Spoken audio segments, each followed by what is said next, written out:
Hi guys, welcome to Smart Commerce classes. My name is Anshul and from this video onwards I'll be starting with exam kit solution of F1. तो मैंने F3 के सारे exam kit के solutions complete कर लिए and now I'll be doing F1 के exam kit के questions. चलो let's start guys. तो सबसे पहला है we'll start with the first chapter. The first chapter is the business organization. तो business organization which of the following is not a key feature of an organization? Key feature. तो organisation की जो definition हमने पढ़ी थी उसमें कौन सा की फीचर नहीं था?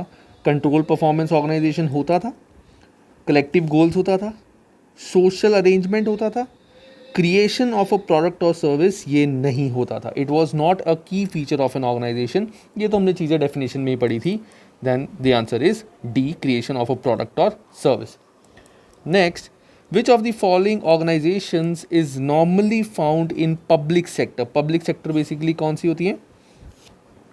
जो सिर्फ गवर्नमेंट ही करती हैं उन सेक्टर में काम और उनका प्रॉफिट मोटिव नहीं होता. No profit motive. सो सबसे पहले schools are part of public sector जो गवर्नमेंट ही करती है और उसका नो प्रॉफिट मोटिव होता है. चैरिटीज़, अब charities can be public can be private. इसमें लिखा हुआ है is normally found in public sector. Charities private भी होती हैं, पब्लिक भी होती हैं, दोनों होती हैं. तो इसीलिए हम चैरिटीज़ नहीं आंसर देंगे, हम स्कूल्स ही देंगे क्योंकि नॉर्मली स्कूल्स ही होते हैं पब्लिक सेक्टर में और बिजनेसेस तो private public profit non profit दोनों होते हैं. सो answer is A. Question number 3, public sector is normally concern with. जैसा मैंने अभी बताया था पब्लिक सेक्टर बेसिकली होता है एक तरह से गवर्नमेंट का जिसका नो प्रॉफिट मोटिव होता है. So public sector normally concern with making profit from sale of goods. No. Providing services to specific group funded from charitable donation. No. The provision for basic government service. Yes, जो public sector होता है वो basic government services देता है. Raising fund by subscription for members, तो ये भी नहीं होता. So answer is C. ठीक है. क्वेश्चन नंबर 4 सिंपल से हैं, बहुत जल्दी जल्दी हो जाएगा हमारा. क्वेश्चन में हमें निकालना क्या है? Which of the following best explains the reason for improve performance in the of the combined entity. Okay, let's see. A company is a company which specializes in forestry. It has recently purchased B company which runs a chain of recreational resorts. A has allowed B to build several new resorts on land which is owned by A but which is of no longer able to use. The resorts have proven highly profitable and popular. Which of the following best explains the reason for improved performance of combined entity? तो performance कैसे बढ़ी है? पहली बात, इसमें specialisation, इस पर specialisation की कोई भी बात नहीं हुई क्योंकि ए तो स्पेशलाइज है फॉरेस्ट्री में. ठीक है ना, ए इज स्पेशलाइज इन फॉरेस्ट्री, तो ए ने स्पेशलाइजेशन का तो अपना काम ही नहीं करा, तो ए नहीं होगा. सोशल इंटरएक्टिविटी, इसमें कोई सोशल इंटरएक्टिविटी तो नहीं है कि फ्रेंड्स वगैरह बनाए, नहीं है. Third is synergy. सिनर्जी का मतलब क्या होता है? मिल बांट के काम करना. तो सिनर्जी की वजह से दोनों ने मिलके काम करा. ए ने बी का देखा कि बी किस चीज़ में स्पेशलाइज है, चाहे बी को परचेज कर लिया लेकिन बी को बोला कि तू ही रिजॉर्ट्स बना, आई विल नॉट इंटरफियर. मिल के काम करा, अपनी लैंड दे दी. So the answer is synergy. Fifth, which of the following statements regarding limited companies is correct. Limited company के लिए कौन सी स्टेटमेंट करेक्ट है? ठीक है, let's see. Public limited companies have access to a wider pool of finance than partnership और sole trader. ये तो हमें पता ही है, तो है ही आंसर कि पब्लिक लिमिटेड कंपनीज जो होती हैं उसको बहुत ईजिली फाइनेंस मिल जाता है as compare to partnership and sole traders because it is a separate legal entity, register होती है, हर चीज़ इसकी गवर्नमेंट देखती है, हर साल इसके डॉक्यूमेंट्स अपलोड होते हैं. सो दैट्स वाई पब्लिक सेक्टर को लोन थोड़ी जल्दी मिल जाता है. Both public and private companies are allowed to sell share to the public. False. Private companies are not allowed to sell share to public. Companies are always owned by many different investors. नहीं, ऐसा कुछ नहीं है. एक बंदा भी company चला सकता है, 1% कंपनी भी हो सकता है, दो भी हो सकते हैं और ज़रूरी नहीं है हर कंपनी में इन्वेस्टर हो, ओनर भी हो सकता है एक. Shareholders are liable for any debt of the company में incur, wrong, shareholders are not liable, क्योंकि शेयर कंपनी तो वैसे भी लिमिटेड लायबिलिटी होती है, कंपनी की तो वैसे भी लिमिटेड लायबिलिटी होती है, तो जब लिमिटेड लायबिलिटी होती है तो how shareholders will be liable for the debts of the company, so this is also wrong, so the answer is A only. Sixth is, consider the following list of different organizations. Which of these organizations would normally be classified as both not-for-profit organization and private sector organization? Not-for-profit and private. तो देखते हैं not-for-profit and private क्या होता. इसमें हमारा government department, ये तो public होता है तो ये तो होगा ही नहीं. पार्टनरशिप्स हमारा प्राइवेट भले ही होता है लेकिन इट्स नॉट फॉर प्रॉफिट नहीं होता, पार्टनरशिप तो प्रॉफिट मोटिव होता है, इट्स अ बिजनेस, तो सेकंड भी नहीं है, फर्स्ट भी नहीं है. चैरिटीज, जैसा कि मैंने ऊपर बताया था, charities can be private, can be public, but normally considered as private, और charities are not for profit, so C होगा. Companies are not for profit, ऐसा कुछ नहीं है, कंपनीज प्रॉफिट कमाती है, so answer is 3, that means B only. ठीक है.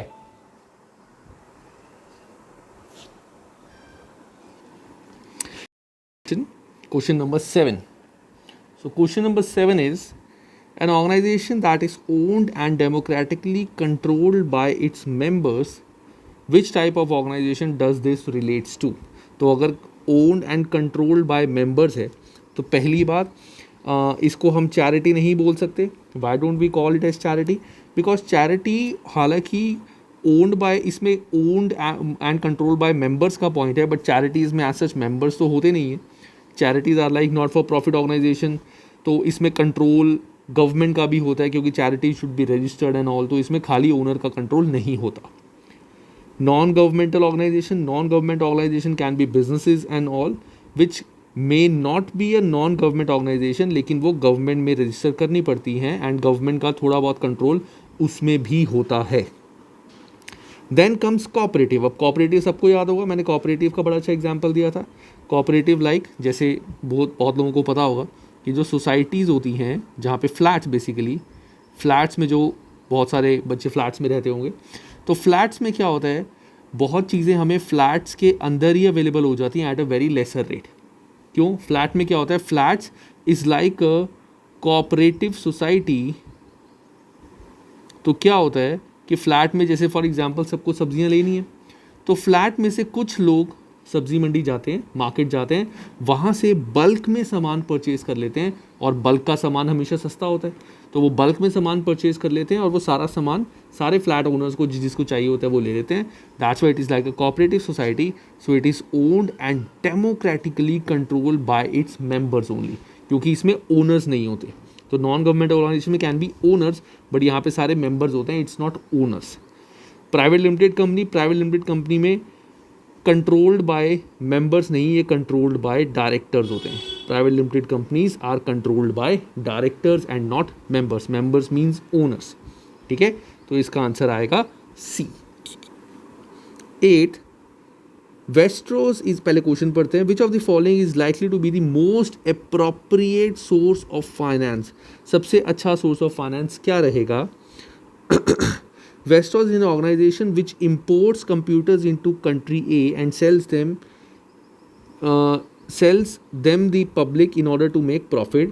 It is owned by 15 individual investors, each of whom owns an equal number of shares in Vestos. Vestos is not a public limited company. मतलब Vestos is a private limited company. It could have been a private limited company or it could have been a partnership. दो चीज़ें हो सकती है, या तो private limited company या partnership है, क्योंकि इसमें ये तो लिखा नहीं हुआ कि it's a company, it's not a public limited company. तो can be private limited, can be partnership. Sole trader इसलिए नहीं हो सकती क्योंकि 15 डिफरेंट इंडिविजुअल्स हैं. तो बेस्ट लोन कैसे मिलेगा इसको? पहली बात, सेंट्रल गवर्नमेंट फंडिंग. गवर्नमेंट तो कभी प्राइवेट सेक्टर को फंडिंग करती ही नहीं, गवर्नमेंट क्यों इनको फंडिंग करेगी?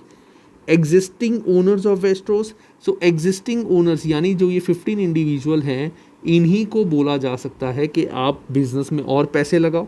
It could have been told to them कि आप बिजनेस में और पैसे लगाओ, which can be option. Third, issue of shares to public. Westros company तो शेयर्स इशू कर ही नहीं सकती क्योंकि it's a private limited company और पार्टनरशिप, तो ये पब्लिक को शेयर्स इशू कर ही नहीं सकती। डोनेशन फ्रॉम पब्लिक, डोनेशन भी कैसे लेगी, क्या बोल के डोनेशन लेगी, क्या है कोई भलाई का काम कर रही है? Westros is doing imports, computer import करके कंप्यूटर सेल कर रही है, तो क्या बोलेगी हमें डोनेशन दे दो। अगर चैरिटी होती तो मे बी ये डोनेशन ले लेती, लेकिन ये काम बिजनेस कर रही है तो बिजनेस के लिए डोनेशन थोड़ी मिलेगा। So that means the answer is B. Ninth, are the following statements true और फॉल्स? तो पहला, not for profit organizations have varied objectives which depends upon needs of their members or the sections of society they are created to benefit. Yes, NPO का काम ही होता है कि members का और society का भला करना, so this is true. A primary objective of government funded organization is to reduce cost to their operation, thus minimizing the burden on taxpayer. नहीं, ऐसा कुछ नहीं है। Primary objective of government funded organization, तो जैसे स्कूल्स होती हैं, है ना, तो स्कूल्स का काम क्या होता है? स्कूल्स का काम होता है कि सर्विस प्रोवाइड करना, पब्लिक को सर्विस प्रोवाइड करना, ठीक है ना, एंड दस इसका कोई टैक्स पेयर से एज सच कोई रिलेशन नहीं होता। तो ये जो प्राइमरी ऑब्जेक्टिव होता है इनका, that is to provide service to general public, बस। रिड्यूस कॉस्ट ऑफ ऑपरेशन, कोई कॉस्ट ऐसा नहीं है कि अगर गवर्नमेंट फंडेड ऑर्गेनाइजेशन है तो ये सस्ती चीज़ें देंगी, इट्स नॉट लाइक दैट, वो टॉप नॉच चीज़ें देती है। सो दैट्स वाई कोई रिड्यूस कॉस्ट करने का ऑप्शन नहीं होता इसमें, so this is false. 10th, consider the following statements. Charities would usually be classified as a type of NGO. Charity को क्या हम नॉन गवर्नमेंटल ऑर्गेनाइजेशन बोल सकते हैं? Yes, we can call it a non government organization क्योंकि government का इसमें कोई रोल नहीं है। It's a private kind of non governmental organization and its benefit for society. So this is true. ठीक है, अच्छा एक चैप्टर खत्म भी हो गया, बहुत ही सिंपल था गाइज।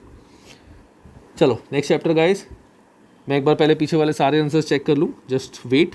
अगर सारे मैच हो गए तो ठीक है, नहीं मैच हुए तो मैं वो बता दूंगा मेरा क्या गलत था।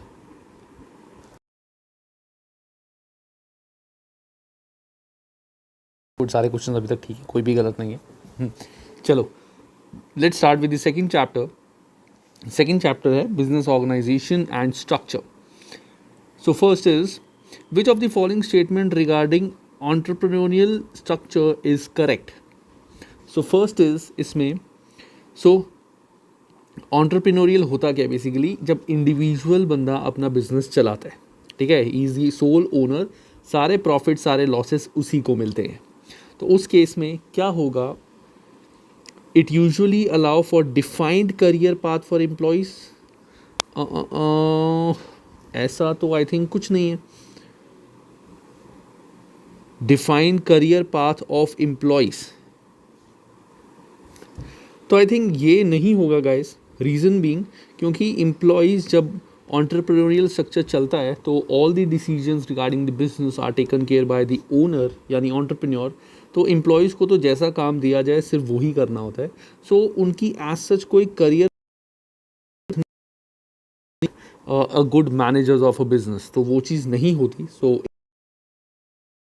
It often enjoys strong goal congruence throughout the organization। हाँ, स्ट्रॉन्ग गोल कॉन्ग्रेंस में कह सकता हूँ, रीज़न बीइंग क्योंकि जो एंटरप्रेन्योरियल स्ट्रक्चर है उसमें ओनर ही डिसाइड करता है गोल, और एक ही गोल पूरे ऑर्गेनाइजेशन में चलता रहता है। हर डिपार्टमेंट के अलग अलग गोल्स नहीं होते, तो कॉमन गोल होता है पूरी ऑर्गेनाइजेशन का। तो B is the answer. It can normally cope up with significant diversification and growth. It can not, क्योंकि अकेला बंदा है, वो कैसे काम करेगा, इतनी इन्वेस्टमेंट कहाँ से लाएगा, तो वो बहुत ही अगर डाइवर्सिफिकेशन नहीं कर सकता। ठीक है। 12th, which of the following is a disadvantage of a functional structure? तो फंक्शनल स्ट्रक्चर क्या होता था guys? Functional structure is a structure जहाँ पे work is divided according to functions like production, sales, marketing and all. तो कौन सा इसका डिसएडवांटेज है? तो पहला, lack of economies of scale. ऐसा तो कुछ नहीं है, this is an advantage, sorry, scale में हमारा थोड़ी सी इन्वेस्टमेंट कम लगती है। जैसे मैंने बताया था डिविजनल स्ट्रक्चर के अंदर तो हमें हर डिपार्टमेंट को अलग अलग मशीन परचेज करनी पड़ेंगी हर प्रोडक्ट वाले को, लेकिन फंक्शनल में तो ऐसा कुछ नहीं होता। तो दिस इज इनफैक्ट इसमें तो इकोनॉमीज ऑफ स्केल होता है, तो this is wrong. Absence of standardization नहीं, बल्कि फंक्शनल स्ट्रक्चर में तो हम work is divided according to function, तो हर फंक्शन का अपना स्टैंडर्ड मेंटेन होता है, तो स्टैंडर्डाइजेशन होता है फंक्शनल स्ट्रक्चर में। Specialist feel isolated, this is also wrong, बल्कि स्पेशलिस्ट का तो काम होता है फंक्शन में, प्रोडक्शन का ये person he specialist in production, तो वो प्रोडक्शन ही देखेगा सारी, तो why he will feel isolated, वो तो बल्कि काम कर रहे हैं इस चीज़ में, तो this is in fact not a disadvantage. Empire building in a disadvantage, कि प्रोडक्शन वाले एक अपनी एम्पायर बिल्डिंग कर लेते हैं कि हाँ जैसा हम बोल रहे हैं उतनी ही प्रोडक्शन होगी। सेल्स वाले अपनी एम्पायर बिल्डिंग बना लेते हैं कि जैसा हम बोल रहे हैं, हमने बोला इतनी सेल्स होगी तो इतनी ही सेल्स होगी, तो D is the answer. Next question number 13. So 13 is, P company is a company that makes single product. It has very standard ways of manufacturing this product which are used in all its factories. There are many rules and procedures to follow. Identify which one of the following structure configurations as per Mintzberg P most closely conforms to. So यहाँ पे according to Mintzberg हमारा यहाँ पे professional, देखो अब यहाँ पे जो मेन पॉइंट है that is there are many rules and procedures to follow, मतलब जैसा लिखा है वैसा रूल वैसा प्रोसीजर हमें फॉलो करना पड़ेगा, so that should be machine bureaucracy. So machine bureaucracy क्या होते हैं, ये वो वाली ऑर्गेनाइजेशन होती हैं जहाँ पे प्रॉपर रूल्स जैसा है वैसा ही फॉलो करना होता है, एक तरह से मशीन की तरह काम करना होता है, जैसा काम है वैसा, कुछ भी अपना इनिशिएटिव नहीं लगा सकते, कुछ भी अपनी एडवाइस नहीं दे सकते। सो 13th का answer would be C. Now comes 14th is which of the following organization structure would be most appropriate for H company. हमें स्ट्रक्चर देखना है। H company makes variety of unrelated products, तो काफ़ी सारे products वो बनाता है, इंक्लूडिंग बाईसाइकिल्स, फर्नीचर, इलेक्ट्रॉनिक्स, बिल्कुल ही अलग चीज़ें। It is aware that each of the products require very different strategies and functions. He wishes to use a structure that will allow each product to be managed separately, but wishes to minimize overall administrative cost. So that means इसको हम कहेंगे divisional structure. तो divisional structure क्यों? क्योंकि वो बहुत सारे products बनाता है, तो हर product के लिए वो अलग department करेगा. That would be the best option for him. 15th, P is a firm of accountants which prepares financial statement for its customers. Okay. According to Mintzberg organizational model, the junior accountant who prepare customer financial statement would be classified within which of the following building blocks. तो यहाँ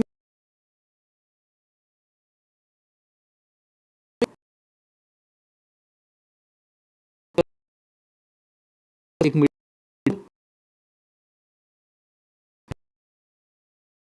काम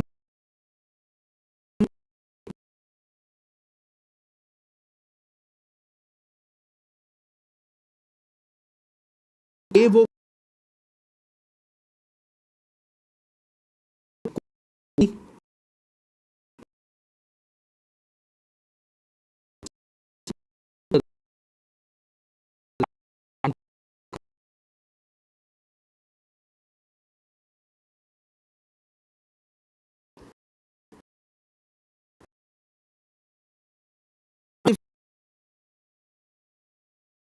loss of control over key operating decisions and reduction in goal congruence. So which of the following structure results in potential loss of control? हमारा divisional structure में होता है। अब divisional structure हमारा मुझे यहाँ कहीं दिखा ही नहीं। मैट्रिक्स तो फंक्शनल डिविजनल दोनों होता है, तो यहाँ पे तो पूरा लॉस नहीं होता। एंटरप्रेन्योरियल में सारा कंट्रोल हमारे पास होता है, फंक्शनल में भी सारा कंट्रोल मेन बंदे के पास होता है, क्योंकि उसने प्रोडक्ट को अलग अलग थोड़ी करा हुआ है। फंक्शंस अलग अलग है लेकिन प्रोडक्ट तो एक ही है ना। सारा फाइनेंस कंट्रोल तो वही कर रहा है, सब कुछ वही कंट्रोल कर रहा है।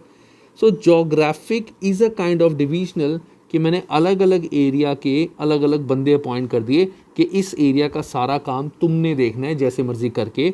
सो दैट मीन्स वहाँ पे मेरा लॉस ऑफ कंट्रोल होता है। तो 16th का आंसर है डी। ठीक है, तुम समझ रहे हो गाइस किस तरह से आंसर निकालना है. Next, are the following statements true और false. 17, tall organizations typically have narrow span of controls. Yes, tall organizations का narrow span of control होता है, ये तो हमने पढ़ा ही था. True.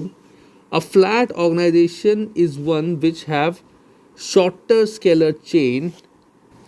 So flat organization क्या होती है guys? Flat organization is like this. बंदा, इसके अंदर 2 बंदे और इसके अंदर काफ़ी सारे बंदे. तो यहाँ पे ये क्वेश्चन में इसने क्या पूछा है, क्वेश्चन में इसने पूछा है flat organization is one which have short scalar chain. तो स्केलर चेन क्या होती है?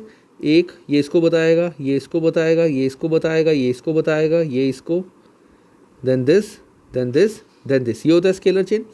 तो फ्लैट ऑर्गेनाइजेशन में तो हमारे लेवल्स ही कम होते हैं. सो जब लेवल कम होंगे तो शॉर्ट होगी स्केलर चेन हमारी. ये सीधा इसको बताएगा, ये इसको बताएगा, ये इसको एंड ये इसको. तो flat organization is one that has a short scalar chain. This is also true. ठीक है. नेक्स्ट, तो दोनों हो जाएंगे हमारे ट्रू. नेक्स्ट आता है 18th, consider the following benefits reduced पहले क्वेश्चन में क्या करना है, sorry, which one of are the advantages of centralization of decision making within an organization. कि अगर सारे डिसीजन सेंट्रलाइज लिए जाते हैं तो उसके बेनिफिट्स क्या होंगे. सो सबसे पहले reduce training cost within the organization. हाँ, रिड्यूस ट्रेनिंग कॉस्ट होगा क्योंकि जब सारे डिसीजंस खुद ही लिए जाएंगे तो एम्प्लॉय को हमें बार बार ट्रेनिंग नहीं देनी पड़ेगी कि इस सिचुएशन में ऐसे ऐसे डिसीजन लेना. तो 1 is true. Better local decision due to local expertise. मतलब हमने हर एरिया का अलग बंदा डिसाइड किया हुआ है और वो पर्सन अपने एरिया के डिसीजंस खुद लेता है. बट सेंट्रलाइज में तो ऐसा होता ही नहीं है. सेंट्रलाइजेशन मीन्स सारे डिसीजन एक ही बंदा लेते हैं. Better motivate to staff. Motivation बिल्कुल नहीं मिलता है इसके अंदर क्योंकि ये तो बेसिकली मशीन ब्यूरोक्रेसी होगी कि जैसा काम मिले वैसा करो, खुद कुछ भी नहीं सोच सकते. रिडक्शन इन सब ऑप्टिमल बिहेवियर. तो देखो गाइज, यहाँ पे अब एक आंसर देने का क्या हो सकता है. हमें पता है फर्स्ट सही है, दैट मीन्स ये भी हो सकता है, ये भी हो सकता है, ये भी हो सकता है. सेकंड नहीं है, मतलब ये नहीं है, ये नहीं है, तो हमारा आंसर बचा डायरेक्टली ये. ऑनेस्टली रिडक्शन इन सब ऑप्टिमल बिहेवियर मुझे नहीं लगता ऐसा कुछ होता है. सब ऑप्टिमल बिहेवियर बेसिकली कह सकते हैं कि कहते हैं ना कि मतलब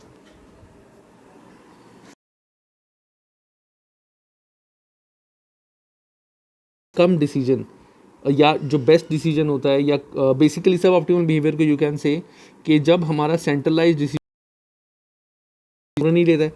सो दैट मीन्स जो हमारे मैनेजर्स हैं जो हो सकता है बेस्ट डिसीजन ना ले सकें अगर उनको ऑप्शन दिया जाए. तो इसीलिए जब इनको ऑप्शन ही नहीं दिया जाता कि तुम डिसीजन लो, तो इसीलिए हमारा सब ऑप्टिमल बिहेवियर, सब ऑप्टिमल डिसीजन होता ही नहीं है. हमारा सीधा मेन फाइनल डिसीजन नहीं होता है. सब ऑप्टिमल बिहेवियर, सब ऑप्टिमल डिसीजन बेसिकली क्या होता है कि मैनेजर्स अपने अकॉर्डिंग अपने डिसीजन लेंगे which might not be good for the organization या माइट नॉट बी एप्ट. उससे बेटर भी ऑप्शन कोई हो सकता है ओनर के दिमाग में. सो जब इनको डिसीजन ही नहीं लेने की अथॉरिटी, तो वो चीज़ पॉसिबल ही नहीं है. दैट मीन्स रिडक्शन इन सब optimal behaviour. So answer is D. मैंने तो बिना इसको देखे यहीं से आंसर निकाल दिया था, मैंने देखा भी नहीं था इसके बारे में. चलो 19th. So 19th is Sansa company is planning to outsource all of its functions into third party supplier, even those that it feels are core activity which give company competitive advantage in marketplace. ये तो simple virtual organization के सब कुछ outsource कर दिया. Hollow organization तो सिर्फ non core activity outsource करती है, कोर एक्टिविटी तो अपने पास ही रखती है. 20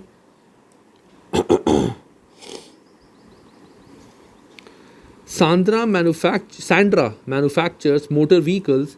She has recently decided to stop manufacturing of car windows and instead it will buy the windows ready-made from the external supplier.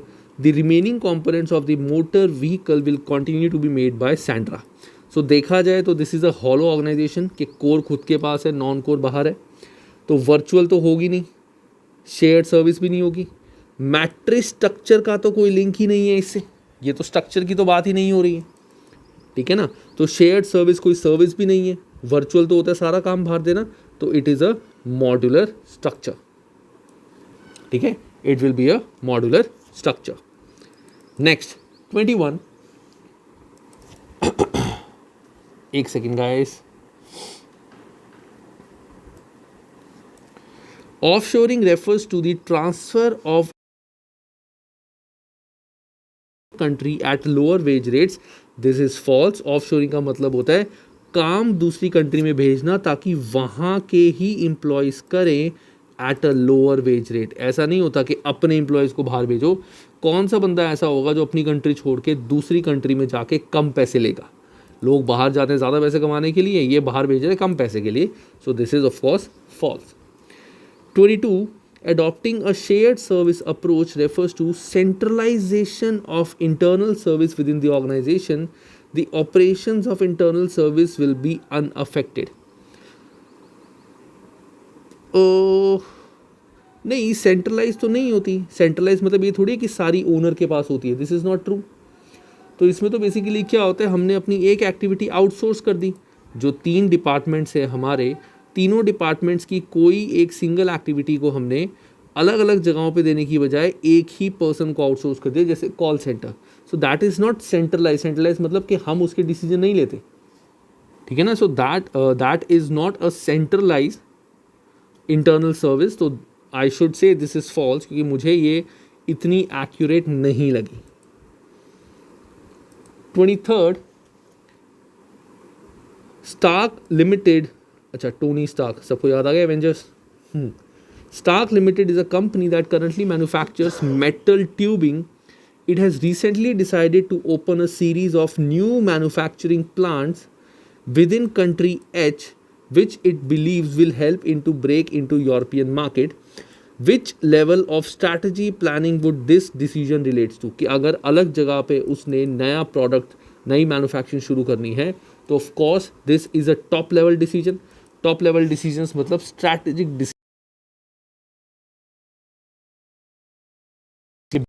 में गोल्स चेंज हो रहे हैं, उसके टारगेट चेंज हो रहे हैं, that is a strategic.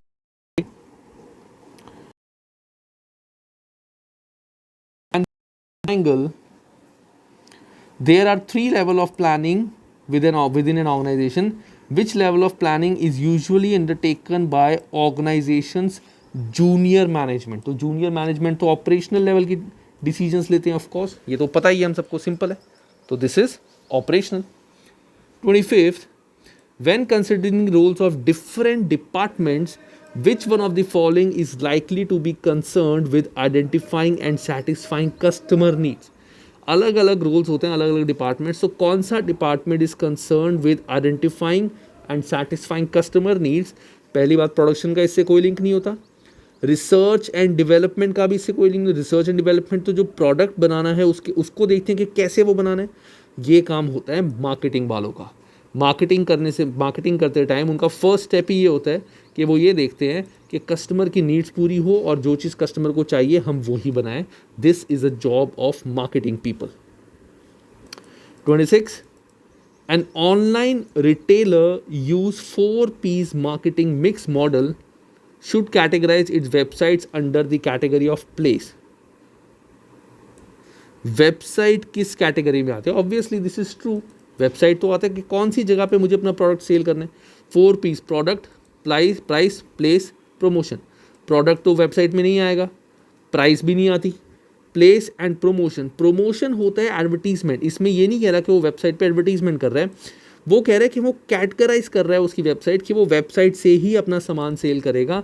That is a place जहाँ से उसको अपना प्रोडक्ट सेल करना है। 27, a company with a marketing orientation believes that, marketing orientation मतलब जो ये सोचती है कि कस्टमर सेटिस्फाई रहें तभी हम मार्केट में आगे ग्रो करेंगे। तो उसकी क्या बिलीफ होती है एक तरह से? तो product should be sold actively and aggressively. Of course this is wrong, completely wrong. Meeting customer needs better than competitors is the key to corporate success, जैसा मैंने कहा था, तो B is the answer. The level of sales, advertising and sales promotion is the key corporate success, ऐसा कुछ नहीं है।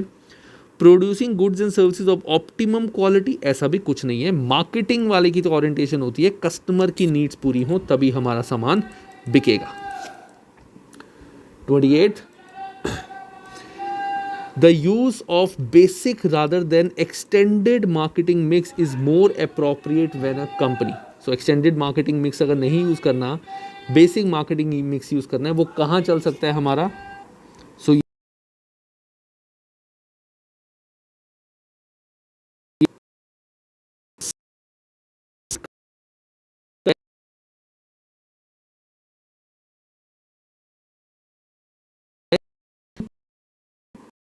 Extended market हमारे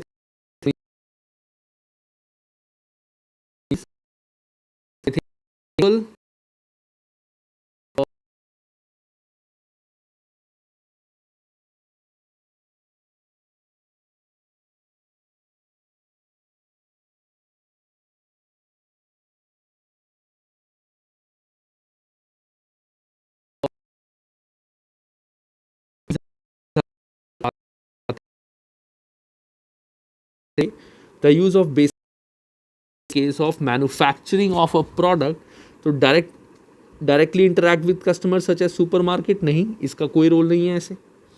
specialises in manufacturing of computer components that are then sold to an intermediary, manufacturing की बात हो रही है तो यहाँ 4 पीस चलेंगे। Provide services such as telecommunication, नहीं, यहाँ पे तो हमें फिजिकल और पीपल चाहिए तो ये नहीं है। Aims to minimize it expenditure on marketing, नहीं, हमारा मार्केटिंग मिक्स का ऐसा कोई मतलब नहीं होता कि हमें एक्सपेंडिचर कम करना है, so this is also wrong, so answer is B. ठीक है, चलो next 29th, which is not a part of marketing mix, तो मुझे सिंपल दिख रहा है अपना public relation, people promotion, physical evidence, हालांकि पीपल जो होता है हमारे एक्सटेंडेड है लेकिन है, पब्लिक रिलेशन तो होता ही नहीं। Next 30th is what element of marketing mix are the following situation concerned with? Okay, situation number 1, Aaron company manufactures and sell board games, it is currently considering the packaging quality and design, तो simply ये तो product ही हो गए, place का तो कोई link ही नहीं है इससे। A key decision when reviewing the marketing mix is to whether to sell directly to customer or indirectly to intermediary, that means this is related to place कि कैसे हमने अपना प्रोडक्ट सेल करना है। ठीक है, स्पेसिफिक लाइंस पढ़ के हमें ध्यान से देख के ही अपना आंसर निकालना है, तो इसका मतलब ऐसे क्वेश्चंस करने से पहले तुम्हारे कॉन्सेप्ट सारे क्लियर होने चाहिए। अगर तुम्हारे कॉन्सेप्ट ही नहीं क्लियर, दैट मीन्स तुम आगे कुछ कर ही नहीं पाओगे। Next 31,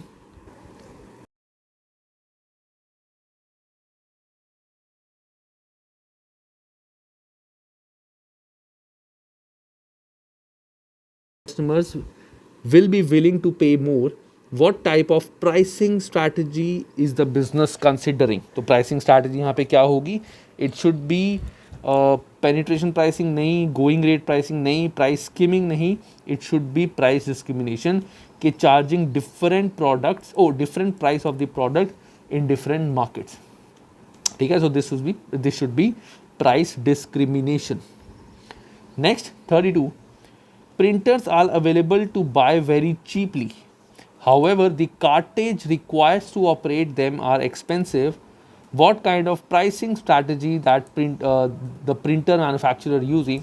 So this is captive product pricing कि एक product सस्ता और उसी में यूज़ होने वाला दूसरा product जो होगा that will be costly. So this is captive price. ठीक है, तो price penetration भी नहीं चलेगा इसमें, price skimming भी नहीं होगा, गोइंग रेट प्राइस भी नहीं होगा। ठीक है,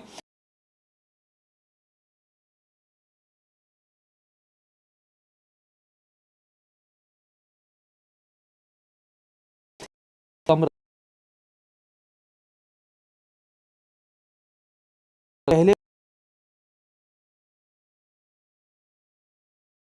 काम कर प्रोडक्ट का रखो, तो इस चीज का इन तीनों से कोई लिंक ही नहीं था, that's why captive product pricing is also a option. चलो 33, eight which stage of strategic management process will be the organization have to segment its market. At which stage of strategic management process will the organization have to segment its market? अब अगर market को segment करना है तो कौन सी जगह पे आके strategic management process में आएगा? Analysis भी हो सकता है मेरे अकॉर्डिंग, रिव्यू में तो आएगा ही नहीं, रिव्यू तो सामान से रिलेटेड होता है, सर्विस से रिलेटेड होता है। इम्प्लीमेंटेशन का मतलब होता है काम करना, तो it's not also related with हमारा marketing. Have to segment its market, तो मार्केट को सेगमेंट करना कि कहाँ कहाँ अपना प्रोडक्ट सेल करना है। आई थिंक वो एनालिसिस में भी हो सकता है, चॉइस में भी हो सकता है। मेरे अकॉर्डिंग वो चॉइस में ज़्यादा लग रहा है मुझे। चॉइस में इसलिए क्योंकि हम चॉइस करेंगे हमें कहाँ पे अपना प्रोडक्ट सेल करना है। एनालाइजिंग तो होता है हम पूरा अपना प्रोडक्ट एनालाइज कर रहे हैं कि क्या प्रोडक्ट बनाना है, मार्केट में किसकी डिमांड है, that we are doing. Choice होती है कि we are about to choose कि कहाँ पे आके हमें अपना प्रोडक्ट सेल करना है। ठीक है, उसके बाद आता है लास्ट क्वेश्चन, उसके बाद हमारे चैप्टर खत्म हो जाएगा, सेकंड चैप्टर भी। Promotion is about encouraging customers to buy the organization's product or service by moving them in 4 stages। ठीक है, प्रमोशन के हमारे 4 स्टेजेस थे, उसके स्टार्टिंग के सीरीज क्या थी?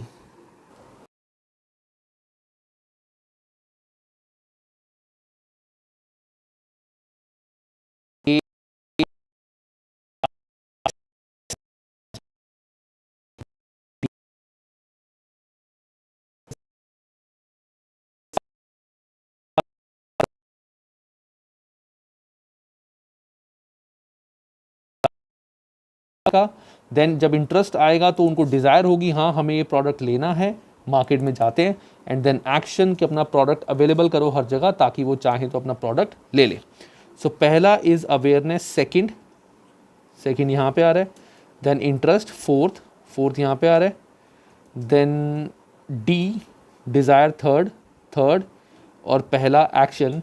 तो ए इज़ द आंसर, यहाँ पे है सेकंड, थर्ड हमारा है सेकंड, फोर्थ, तो इसका मैं लिख देता हूँ अवेयरनेस का second, I interest fourth, desire is third and A is first. तो second fourth third first, second fourth third first, so A is the answer. ठीक है, तो गाइज एक चीज़ अभी तक एग्जाम किट जब मैंने सॉल्व की तुमने क्या नोटिस करी होगी कि मैंने एक्चुअली इस चैप्टर को पहले पूरा पढ़ा था, इसलिए मुझे सारे पॉइंट्स याद रहे। ठीक है, तो तुम्हें भी क्या करना पड़ेगा, you have to revise all the chapters, सारे चैप्टर्स तुम्हें पहले अच्छे से रिवाइज करने पड़ेंगे पूरे, उसके बाद ही जाके तुम क्या कहते हैं इसके एग्जाम किट सॉल्व करना। बिना चैप्टर पढ़े या चैप्टर सारे पढ़ने के बाद then exam kit is difficult. एक चैप्टर पढ़ो, एग्जाम किट सॉल्व करो, 2 चैप्टर पढ़ो, उसकी एग्जाम किट सॉल्व करो, और चैप्टर अच्छे से पढ़ना। ठीक है, चलो गाइज अभी ये बनाता हूँ, आगे आके फिर नेक्स्ट वीडियोस बनाऊंगा। चलो bye, take care and have a good time.